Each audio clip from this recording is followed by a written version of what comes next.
Reading The Scarecrow of Oz by L. Frank Baum.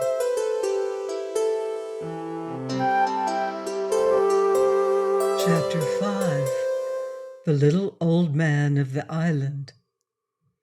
A few steps brought them to the shed, which was merely a roof of boughs built over a square space, with some branches of trees fastened to the sides to keep off the wind. The front was quite open and faced the sea, and as our friends came nearer, they observed a little man with long pointed beard, sitting motionless on a stool and staring thoughtfully out over the water. "Get out of the way, please!" he called in a fretful voice. "Can't you see you are obstructing my view?" "Good morning," said Cap'n Bill politely. "It isn't a good morning," snapped the little man. "I've seen plenty of mornings better than this. Do you call it a good morning when I'm pestered with such a crowd as you?" Trot was astonished to hear such words from a stranger whom they had greeted quite properly, and Cap'n Bill grew red at the little man's rudeness. But the sailor said in a quiet tone of voice, "Are you the only one as lives on this here island?" "Your grammar's bad," was the reply. "But this is my own exclusive island, and I'll thank you to get off it as soon as possible." "We'd like to do that," said Trot, and then she and Cap'n Bill turned away and walked down to the shore to see if any other land was in sight. The little man rose and followed them, although both were now too provoked to pay any attention to him. "Nothing in sight, pardner," reported Cap'n Bill, shading his eyes with his hand. "So we'll have to stay here for a time. Anyhow, it isn't a bad place, Trot, by any means." "That's all you know about it," broke in the little man. "The trees are altogether too green, and the rocks are harder than they ought to be. I find the sand very grainy, and the water dreadfully wet. Every breeze makes a draught, and the sun shines in the daytime when there's no need of it, and disappears just as soon as it begins to get dark. If you remain here, you'll find the island very unsatisfactory." Trot turned to look at him, and her sweet face was grave and curious. "I wonder who you are," she said. "My name is Pessum," said he with an air of pride. "I'm called the Observer." "Oh, what do you observe?" asked the little girl. "Everything I see," was the reply in a more surly tone. Then Pessum drew back with a startled exclamation and looked at some footprints in the sand. "What? Gracious me!" he cried in distress. "What's the matter now?" asked Cap'n Bill. "Someone has pushed their earth in. Don't you see it?" "Well, it isn't pushed in far enough to hurt anything," said Trot, examining the footprints. "Everything hurts that isn't right," insisted the man. "If the earth were pushed in a mile, it would be a great calamity, wouldn't it?" "I suppose so," admitted the little girl. "Well, here it is, pushed in a full inch. That's 1/12 of a foot, or a little more than 1/millionth part of a mile. Therefore it is 1/millionth part of a calamity. Oh dear, how dreadful," said Pessum in a wailing voice. "Try to forget it, sir," advised Cap'n Bill soothingly. "It's beginning to rain. Let's get under your shed and keep dry." "Raining? Is it really raining?" asked Pessum, beginning to weep. "It is," answered Cap'n Bill as the drops began to descend, "and I don't see the way to stop it, although I'm some observer myself." "No, we can't stop it, I fear," said the man. "Are you very busy just now?" "I won't be after I get to the shed," replied the sailor man.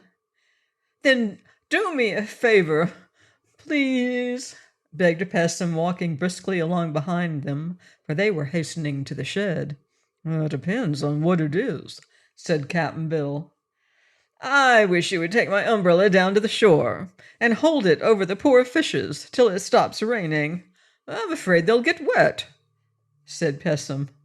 Trot laughed, but Cap'n Bill thought the little man was poking fun at him, so he scowled upon Pessum in a way that showed he was angry. They reached the shed before getting very wet, although the rain was now coming down in big drops. The roof of the shed protected them, and while they stood watching the rainstorm, something buzzed in and circled around Pessum's head. At once the observer began beating it away with his hands, crying out, "A bumblebee! A bumblebee! The queerest bumblebee I ever saw!" Cap'n Bill and Trot both looked at it, and the little girl said in surprise, "Dear me! Why, it's a wee little orc." "That's what it is, sure enough," exclaimed Cap'n Bill. Really, it wasn't much bigger than a big bumblebee, and when it came toward Trot, she allowed it to alight on her shoulder. "It's me, all right," said a very small voice in her ear, "but I'm in an awful pickle just the same." "What? Are you our orc, then?" demanded the girl, much amazed. "No, I'm my own orc, but I'm the only orc you know," replied the tiny creature. "What's happened to you?" asked the sailor, putting his head close to Trot's shoulder in order to hear the reply better. Pessum also put his head close, and the orc said, "You will remember that when I left you, I started to fly over the trees. And just as I got to this side of the forest, I saw a bush that was loaded down with the most luscious fruit you can imagine. The fruit was about the size of a gooseberry and of a lovely lavender color, so I swooped down and I picked off one in my bill and ate it. At once I began to grow small. I could feel myself shrinking away. Oh, it frightened me terribly, so that I alighted on the ground to think over what was happening. In a few seconds I had shrunk to the size you now see me, but there I remained, getting no smaller indeed, but no larger. It is certainly a dreadful affliction. After I had recovered somewhat from the shock, I began to search for you. It is not so easy to find one's way when a creature is so small, but fortunately I spied you here in this shed and came to you at once." Cap'n Bill and Trot were much astonished at this story, and felt grieved for the poor orc. But the little man Pessum seemed to think it a good joke. He began laughing when he heard the story, and laughed until he choked, after which he laid upon the ground and rolled and laughed again, while the tears of merriment coursed down his wrinkled cheeks. "Oh dear, oh dear," he finally gasped, sitting up and wiping his eyes. "This is too rich. Why, it's almost too joyful to be true." "Oh, I don't see anything funny about it," remarked Trot indignantly. "You would if you'd had my experience," said Pessum, getting upon his feet and gradually resuming his solemn and dissatisfied expression of countenance. "The same thing happened to me." "Oh, did it? And how did you happen to come to this island?" asked the girl. "I didn't come. The neighbors brought me," replied the little man with a frown at the recollection. "They said I was quarrelsome and fault-finding, and blamed me because I told them all the things that went wrong or never were right, and because I told them how things ought to be. So they brought me here and left me all alone, saying if I quarreled with myself, no one else would be made unhappy. Absurd, wasn't it?" "Seems to me," said Cap'n Bill, "those neighbors did the proper thing." "Well," resumed Pessum, "when I found myself king of this island, I was obliged to live upon fruits, and I found many fruits growing here that I had never seen before. I tasted several and found them good and wholesome, but one day I ate a lavender berry, as the orc did, and immediately I grew so small that I was scarcely 2 inches high. It was a very unpleasant condition, and like the orc I became frightened. I could not walk very well, nor very far, for every lump of earth in my way seemed a mountain, every blade of grass a tree, every grain of sand a rocky boulder. For several days I stumbled around in an agony of fear. Once a tree toad nearly gobbled me up. If I ran out from the shelter of the bushes, the gulls and cormorants swooped down upon me. Finally, I decided to eat another berry and become nothing at all, since life, to one as small as I was, had become a dreary nightmare. At last I found a small tree that I thought bore the same fruit as that I had eaten.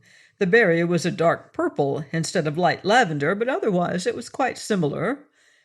Being unable to climb the tree, I was obliged to wait underneath it until a sharp breeze arose and shook the limbs so that a berry fell. Instantly I seized it, and taking a last view of the world, as I then thought, I ate the berry in a twinkling. Then, to my surprise, I began to grow big again until I became of my former stature, and so I have since remained. Needless to say, I have never eaten again of the lavender fruit, nor do any of the beasts or birds that live upon this island eat it." They had all three listened eagerly to this amazing tale, and when it was finished, the orc exclaimed, "Do you think, then, that the deep purple berry is the antidote for the lavender one?" "I'm sure of it," answered Pessim. "Then lead me to the tree at once," begged the orc, "for this tiny form I now have terrifies me greatly." Pessim examined the orc closely. "You're ugly enough as you are," said he. "Were you any larger, you might be dangerous." "Oh, no," Trot assured him. "The orc has been our good friend. Please take us to the tree."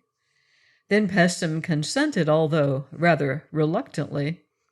He led them to the right, which was the east side of the island, and in a few minutes brought them near to the edge of a grove, which faced the shore of the ocean. Here stood a small tree, bearing berries of a deep purple color. The fruit looked very enticing, and Cap'n Bill reached up and selected one that seemed especially plump and ripe. The orc had remained perched upon Trot's shoulder, but now it flew down to the ground. It was so difficult for Cap'n Bill to kneel down with his wooden leg that the little girl took the berry from him and held it close to the orc's head. "It's too big to go into my mouth," said the little creature, looking at the fruit sideways. "You'll have to make several mouthfuls of it, I guess," said Trot, and that is what the orc did. He pecked at the soft, ripe fruit with his bill and ate it up very quickly, because it was good. Even before he had finished, they could see the orc begin to grow. In a few minutes, he had regained his natural size and was strutting before them, quite delighted with his transformation. "Well, well, what do you think of me now?" he asked proudly. "You are very skinny and remarkably ugly," declared Pessim. "You are a poor judge of orcs," was the reply. "Anyone can see that I'm much handsomer than those dreadful things called birds, which are all fluff and feathers." "Their feathers make soft beds," asserted Pessim. "And my skin would make excellent drumheads," retorted the orc. "Nevertheless, a plucked bird or a skinned orc would be of no value to himself, so we needn't brag of our usefulness after we are dead. But for the sake of argument, friend Pessim, I'd like to know what good you would be were you not alive." "Never mind that," said Cap'n Bill. "He isn't much good as he is." "I'm king of this island, allow me to say, and you're intruding on my property," declared the little man, scowling upon them. "If you don't like me, and I'm sure you don't, for nobody else does, why don't you go away and leave me to myself?" "Well, the orc can fly, but we can't," explained Trot in answer. "We don't want to stay here a bit, but I don't see how we can get away." "You can go back into the hole you came from." Cap'n Bill shook his head. Trot shuddered at the thought. The orc laughed aloud. "You may be king here," the creature said to Pessim, "but we intend to run this island to suit ourselves. For we are three, and you are one, and the balance of power lies with us." The little man made no reply to this, although as they walked back to the shed, his face wore its fiercest scowl. Cap'n Bill gathered a lot of leaves, and assisted by Trot, prepared 2 nice beds in opposite corners of the shed. Pessum slept in a hammock, which he swung between two trees. They required no dishes, as all their food consisted of fruits and nuts picked from the trees. They made no fire, for the weather was warm, and there was nothing to cook. The shed had no furniture, other than the rude stool upon which the little man was accustomed to sit upon. He called it his throne, and they let him keep it. So they lived upon the island for 3 days, and rested and ate to their hearts' content. Still they were not at all happy in this life, because of Pessum. He continually found fault with them, and all that they did, and all their surroundings. He could see nothing good or admirable in all the world, and Trot soon came to understand why the little man's former neighbors had brought him to this island and left him there all alone so he could not annoy anyone. It was their misfortune that they had been led to this place by their adventures, for often they would have preferred the company of a wild beast to that of Pessum. On the 4th day, a happy thought came to the Orc. They'd all been racking their brains for a possible way to leave the island and discussing this or that method without finding a plan that was practical. Cap'n Bill had said he could make a raft of the trees big enough to float them all, but he had no tools except those 2 pocket knives. It was not possible to chop down trees with such small blades. "And suppose we got a float on the ocean," said Trot. "Where would we drift to? And how long would it take us to get there?" Cap'n Bill was forced to admit he didn't know. The Orc could fly away from the island any time it wished to, but the queer creature was loyal to his new friends and refused to leave them in such a lonely, forsaken place. It was when Trot urged him to go on this 4th morning that the Orc had his happy thought. "I will go," said he, "if you 2 will agree to ride upon my back." "We're too heavy. You might drop us," objected Cap'n Bill. "Yes, you are rather heavy for a long journey," acknowledged the Orc, "but you might eat of those lavender berries and become so small that I could carry you with ease." This quaint suggestion startled Trot, and she looked gravely at the speaker while she considered it. But Cap'n Bill gave a scornful snort and asked, "What would become of us afterward? We wouldn't be much good if we were some 2 or 3 inches high. No, Mr. Orc, I'd rather stay here as I am than be hopping my thumbs somewhere else." "Why couldn't you take some of the dark purple berries along with you to eat after we'd reached our destination?" inquired the Orc. "Then you could grow big again whenever you pleased." Trot clapped her hands with delight. "That's it!" she exclaimed. "Let's do it, Cap'n Bill." The old sailor did not like the idea at first, but he thought it over carefully, and the more he thought, the better it seemed. "How could you manage to carry us if we were so small?" he asked. "I could put you in a paper bag and tie the bag around my neck." "But we haven't a paper bag," objected Trot. The Orc looked at her. "There's your sunbonnet," it said presently, "which is hollow in the middle and has 2 strings that you could tie around my neck." Trot took off her sunbonnet and regarded it critically. Yes, it might easily hold both her and Cap'n Bill after they had eaten the lavender berries and been reduced in size.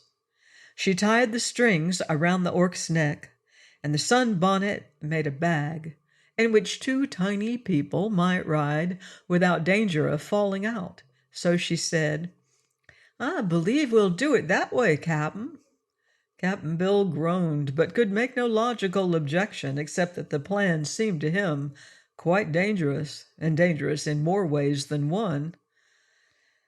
"I think so myself," said Trot soberly, "but nobody can stay alive without getting into danger sometimes. And danger doesn't mean getting hurt, Cap'n. It only means we might get hurt. So I guess We'll have to take the risk. Let's go and find the berries, said the orc. They said nothing to Pessim, who was sitting on his stool and scowling dismally as he stared at the ocean, but started at once to seek the trees that bore the magic fruits. The orc remembered very well where the lavender berries grew and led his companions quickly to the spot. Cap'n Bill gathered 2 berries and placed them carefully in his pocket. Then they went around to the east side of the island and found the tree that bore the dark purple berries. "I guess I'll take 4 of these," said the sailor man, "so in case one doesn't make us grow big, we can eat another." "Better take 6, advised the orc. "It's well to be on the safe side, and I'm sure these trees grow nowhere else in all the world." So Cap'n Bill gathered 6 of the purple berries, and with their precious fruit they returned to the shed to bid goodbye to Pessim. Perhaps they would not have granted the surly little man this courtesy had they not wished to use him to tie the sunbonnet around the orc's neck. When Pessim learned they were about to leave him, he at first looked greatly pleased, but he suddenly recollected that nothing ought to please him, and so began to grumble about being left alone. "We knew it wouldn't suit you," remarked Cap'n Bill. "It didn't suit you to have us here, and it won't suit you to have us go away." "That is quite true," admitted Pessim. "I haven't been suited since I can remember, so it doesn't matter to me in the least whether you go or stay." He was interested in their experiment, however, and willingly agreed to assist, although he prophesied that they would fall out of the sunbonnet on their way and be drowned in the ocean or crushed upon some rocky shore. This uncheerful prospect did not daunt Trot, but it made Cap'n Bill quite nervous. "I will eat my berry first," said Trot, as she placed her sunbonnet on the ground, and in such manner that they could get into it. Then she ate the lavender berry, and in a few seconds became so small that Cap'n Bill picked her up gently with his thumb and one finger and placed her in the middle of the sunbonnet. Then he placed beside her the 6 purple berries, each one being about as big as the tiny Trot's head. And all preparations being now made, the old sailor ate his lavender berry and became very small, wooden leg and all. Cap'n Bill stumbled sadly trying to climb over the edge of the sunbonnet and pitched in beside Trot head first, which caused the unhappy Pessim to laugh with glee. Then the king of the island picked up the sunbonnet so rudely that he shook its occupants like peas in a pod, and tied it by means of its strings securely around the orc's neck. "I hope, Trot, that you sewed those strings on tight," said Cap'n Bill anxiously. "Why, we're not so very heavy, you know," she replied. "I think the stitches will hold. But be careful. Don't crush the berries, Cap'n." "One's jammed already," he said, looking at them. "Already?" asked the orc. "Yes," they cried together, and Pessim came close to the sunbonnet and called out to them, "You'll be smashed or drowned, I'm sure you will, but farewell, and good riddance to you." The orc was provoked by this unkind speech, so he turned his tail toward the little man and made it revolve so fast that the rush of air tumbled Pessim over backward, and he rolled several times upon the ground before he could stop himself and sit up. By that time, the orc was high in the air and speeding swiftly over the ocean. Please join me next time for more strange adventures with Trot and Cap'n Bill in The Scarecrow of Oz by L. Frank Baum. Goodbye for now. See you in Oz.